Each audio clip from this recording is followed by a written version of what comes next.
Okay.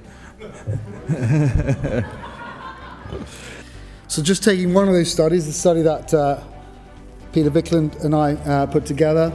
Again, you'll see in this large population-based data set of over 34,000 men, the benefits across the risk groups, especially young men, especially with high-risk disease, was for surgery over radiotherapy.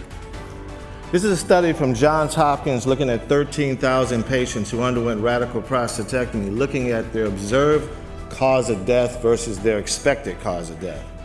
And what you can see is that the hazard ratio for all causes was 0.47, and for second cancers is 0.45.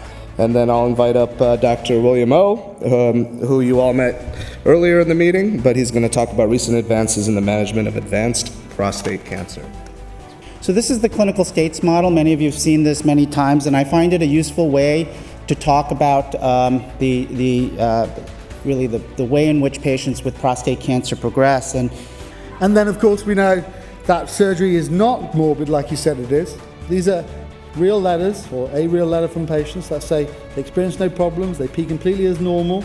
The radical prostatectomy has a higher 30, 60, 90-day mortality rate. We do know that it has a higher risk of erectile dysfunction and incontinence, and the risk of second cancers with radiation are grossly exaggerated when you do comparative studies using radical prostatectomy as a control group. I just want to remind you that there's no advantage of ABI over ENZA in CRPC, and that chemo and bone-targeted therapies represent important additional options. And I'm going to just end right there and take any questions. Thank you very much.